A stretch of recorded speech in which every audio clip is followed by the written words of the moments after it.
Hi everybody. This month we're doing kind of a special little secret, like movie club only minisode. Minisode. A minisode. I like the sound of that. Just because you know, we didn't hit the 40,000 goal this month. Right, yeah. You know, these things happen. Yep. We're Ebbs back, and flows. We're back up above it now, so it should be fine. Next month we'll have a full episode. But you are all in the movie club tier, and even though this isn't really part of that necessarily, I thought it'd be nice to actually Bloodworth said, hey, maybe we should make a little thing. I was like, oh, that's a really good idea, Bloodworth. Nice. Bloodworth with the good ideas. Yeah, so we wanted to make you a little mini episode here. It'll be very short. We got to shoot D&D in about 15 minutes. But, yeah, so I thought what would be nice is just to kind of do the what have I liked recently? Let's do it. Segment from the beginning of the show. Perfect. Start us off. What have you seen? What have you liked recently? Pacific Rim Uprising. Yeah? The only movie I care about. I was on Frame Trap. I briefly talked about it. Really wanted to stress how enjoyable this movie is from a spectacle standpoint. Yeah. You know what I mean? And it just got me thinking about like Rotten Tomatoes and reviews and what a good movie is. Yeah. You know, versus what is entertainment. Yeah. And Pacific Rim Uprising in the IMAX blew me away. I had so much fun. Don is obsessed. You said the Casanova factor. The Casanova. I didn't get to see it with him. Oh. But I talked to him after. It just has some really good surprises, like actually good twists, and most importantly, like high stakes. Yeah. For an action movie to have high stakes throughout the entire film, to make the action scenes threatening, I think is a huge accomplishment. And like, seriously, if you can see Pacific Rim Uprising, I absolutely love this movie. Cool. I'll have to give it a shot. I'm serious. Check it out. I kind of felt a similar way. I saw Ready Player One the other day. Yeah. No stakes. Yeah. Like whatsoever. Like the script is riddled with issues. Yeah. Like not a good movie. Yeah. I had fun. Yeah, it's fun. Like that's what I For sure. That's what I was there to do. Yeah. Really weird altercation before the screening. Whoa. Where my friends wanted to go to a theater on the east side that doesn't have assigned seats, you know, and I was like, no assigned seats? What's this? You know, and they were like, well, you know, we want to stay on this side of town. I'm like, all right, fine. Yeah. We get there. My friends had saved saving seats. I've seen this episode of Seinfeld. Yeah, oh yeah. They didn't know I was bringing Sophia with me, so they only saved 3. But it was my friend, empty seat, woman, man, empty seat. So just scoot down. So I say, oh, please. Sir, is the seat next to you empty? And he goes, yeah. And I'm like, oh, would you two mind scooting over? And then we could all sit together. And he's like, why is it my fucking problem? Oh my God. Just like had that attitude immediately. Immediate. I was just like, whoa, dude, like you are taking this to Thanks 12. for coming to the movies. Yeah, thanks for coming to the movies. And like it went back and forth like that a little bit, and I was just like, and my friend was like, just asking nicely, you know? Yeah. It's like, well, you know, it's not my problem. It's not my problem. And I'm like, all right, you know. I think I just said, you are an interesting human being. And I sat somewhere else. You know, I was just like, why make it a federal mean? Anyway, yeah, Ready Player One was fun. It was fun. It was fun. Ben Mendelsohn, always a fan. Who's that? The villain. Oh, yeah, sure. Always yeah, he's always very, very evil guy. I don't want to spoil it, but there's one segment that just made my little fanboy film heart. In Ready Player One? You know what I'm talking about. I could think of like 4 different moments you could be talking about. Very long tribute from Spielberg to someone else. Okay. Big chunk. Again, I could think of 3 things that could apply to. Very awesome. When in the movie? Middle of the movie. Okay. Hard middle. Tell me later. Yeah. Maybe it's super obvious. It's easy way to not spoil it. It's the second challenge. Number 2. Oh, yeah. Number 2 challenge. Although. Loved it. Come on. Know all those. But certain director would be spinning but they're in best his friends. They're best friends. grave. Best friends. And then he betrayed him. This other guy would be It was made with love, dude. It was made with so much love. I know. If like Spielberg is the only one even allowed to like remotely mention it. Like best But like buds. when they like literally used the one shot, I Yeah. was just like, Yeah. oh boy, Yeah. the ghosts are restless tonight. Yeah. Anyway, I saw. But like worth seeing the movie just for that whole It's bit. worth seeing Ready Player One. Cool. It's fun. Yeah. And I probably would have liked it a lot more if I was not like terrified that there was a horrible man behind me. You know. Seriously. God. I also saw half at your behest. Nice. I saw Thoroughbreds. You would have seen it without me. Oh, yeah, I wanted to see it, but Yeah. then you were like, see Thoroughbreds. I'm curious, though. I'm wondering if you wanted me to see it because I straight up am Amanda. Like, we have the same haircut. Neither of us have feelings. I was like, he's gonna really dig this. Yeah. But yeah, Thoroughbreds is really cool. There are a lot of people comparing it. They're like, the box quote is like, or poster quote, I guess, is it's Heathers meets American Psycho. Which, obviously those parallels are there. Yeah. I think it's more like, it's got more like Virgin Suicides kind of vibes, or like the slower pacing. Yeah. But like, yeah, I really liked it. slow character movie. Like, get into it. Very tense. The two main actors just slayed it. Yeah. Olivia Cook, I think I keep Ready Player switching One. their names, but she's also in Ready Player One, yeah. And then What's the her other face? one, I love Anya her. something, Yeah. who's in The Witch, Yeah. which I also just watched. I like. You texted me. Yeah, I was like, on the same day I saw Thoroughbreds and then The Witch, and I was like, this is a big day for Hubert. Yeah.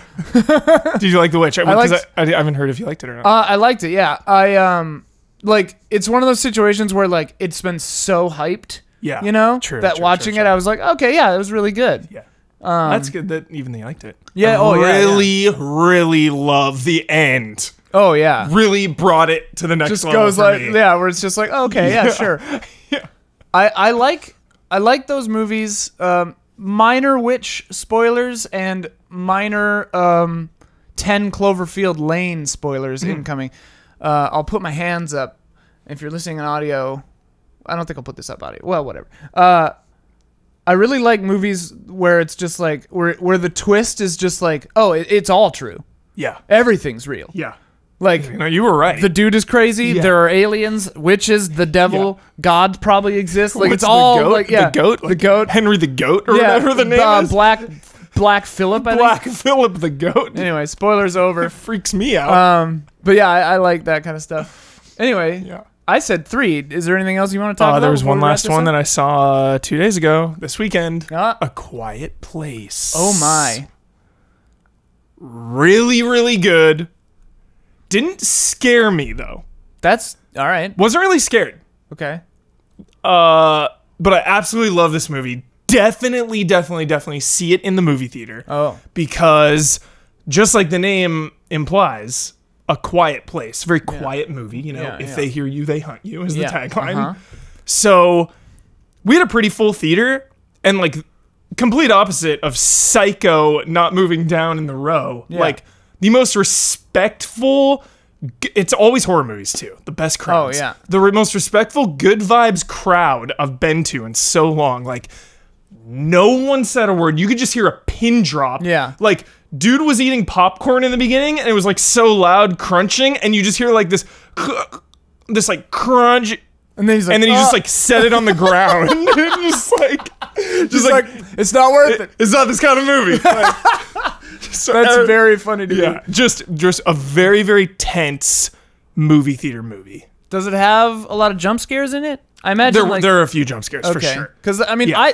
my conundrum is I love scary horror movies, but I hate jump scares. There are for sure jump scares. Yeah. So it's that PG-13 kind of horror. Oh, I didn't realize it was PG-13. It's a PG-13 jump scare horror rather than like Right. the demon in the closet. Oh my god, Right. like I'm gonna have nightmares. just staring at it for 40 seconds, Yeah. like, oh my god, is it gonna move? Blood, like, yeah, like So super good. Check it out. not a movie, but I saw Nils Fram in concert for the second time the other day. So awesome. And what reminded me of this is your story about respectful audiences, because like you go to a concert and you're like, okay, and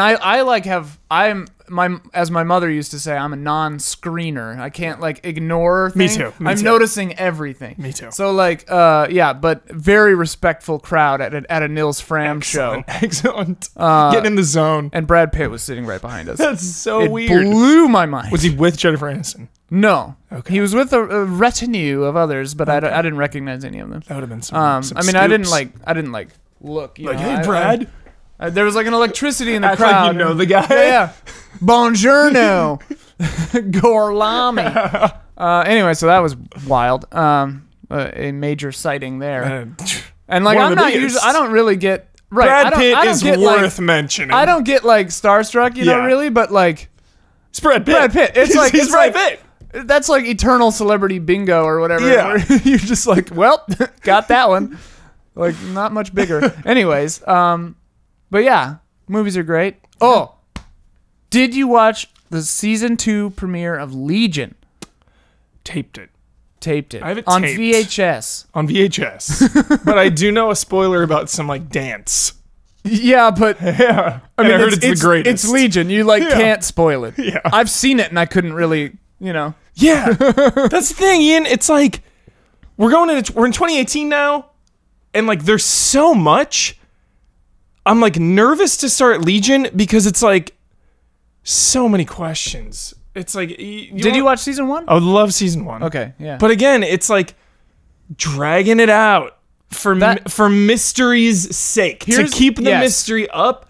And it's like, I've got nothing against it, but at this point in my life, when there's so much going on, it's like I don't have time to wait around for the mystery to be solved. Yeah, Legion might be a good like binge it in a few episode chunks, maybe get through it. Yeah, but like I had a major problem with season 1. Here's the thing: I love Legion, and I think that it just like from a production standpoint, I think the way that it's shot, and Omar and I were talking about the sound design, the sound editing is so well done. Yeah. Top tier lighting. It's everything about the show is just it's firing on all cylinders. I think that it really est the B in season 1 in episode 6 where they do a thing. Oh, that one. 6 and 7 where it's just like it's an example. I don't want to spoil it, but like it's a spinning your wheels. It's an example of when dramatic irony just doesn't work. Like we've talked about this before, I think, but like Breaking Bad is when dramatic irony works because the audience doesn't want the other shoe to drop. They don't want the things that they know to be known by other characters, Whereas bad dramatic irony, like in episode 6 of Legion, is like we all know what's happening. We get it, and we're just waiting for the show to catch up. Yeah. That's not good. Yeah. That's what it feels like watching it. Yeah. It's like hurry up, get to what I know or type of thing, or like get the answers out. It seems like season 2 so far, while it is still very visual, very paced, very mysterious, my hope is that they're going to just kind of kick it into second gear and go into or whatever gear is the fast one. The show's great. Yeah. I mean, it's worth watching just from a production standpoint. But I really liked the first episode. Anyways. I gotta watch it. Yeah. Anything else you want to talk about? That's pretty much it. All right. That's it for the movies. And then show. Have you heard of Unreal?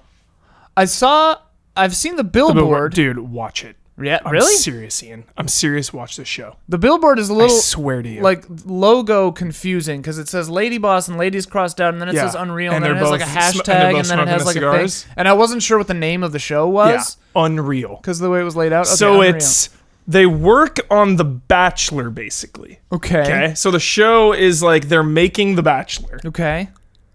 But it's about the two main characters. One of them, she works on, like, one of them is really running the show, but she's a woman, so she gets overlooked by all the men. It's, like, really about that. And then her, like, best friend, confidant, like, is the main producer. So you have, like, the main producer and, like, the showrunner that doesn't get treated as a showrunner. Right. And it's so good. It's on Lifetime randomly. You would not expect the show to be so good. Their track record isn't amazing. Do you know Constance Zimmer? The name sounds really familiar. She's like the best. She's ridiculous. She's in like she was in Entourage for a little bit. She was in Agents of S.H.I.E.L.D. for a little bit. Don't watch that. You recognize her. I mean, I recognize them on the poster. Yeah. So good. So good. Cannot recommend the show enough. Like, strikes that perfect balance of really heavy, intense themes, but also really accessible to watch. Okay. Just like kind of fly through the show. They like diffuse it with humor or what? There's some humor, a lot of drama, a lot of emotion. Great. I highly recommend it. I swear you'll like the show. All right. I promise you. Yeah. I guarantee it. I'll Draft check your it out. tweets. Draft your tweets. Seriously. All right. Cool. I'll check it out. Yeah. Hubert. Unreal. Yeah, it was Unreal. trending on my Twitter last night. It's Oh, yeah? It's on Monday nights. Yep. Yeah. Halfway through now. Season 1? 3. What, season 3? Seasons 1 and 2, both though, are on Hulu Okay. Don't have that. or Amazon or one of them. I have Amazon. It's on one of those. I got Amazon and Netflix. I think it's on Hulu. Shit. You can just use mine. Just use mine, Ian. We'll talk about it after. It's a good show. All right. All right, everybody. Thank you. Thank you for watching. Thank you for being a backer on the $7 tier. And if we decide to make this public later, thank you for watching this, everyone else. But yeah, we'll be back hopefully next month with a full episode about Wes Anderson films. Wes Anderson. The only one I haven't seen yet is Bottle Rocket. Yeah, I never saw it. Yeah, so maybe we'll have to watch that. You know what comes out in 17 days? Huh. Avengers. Oh. So maybe for metrics we should Avengers. we should do a Marvel movie episode. Yeah, metrics, that search engine optimization. SEO, baby. I was so proud of myself because I was like, we would have hit right on the Wes Anderson fever this month, you know? Dang it. So yeah, maybe we'll have to do Marvel movies next time. Mm-hmm. Well, we'll see. All right. Anyway, good night and good game. Movie? Film? I like that.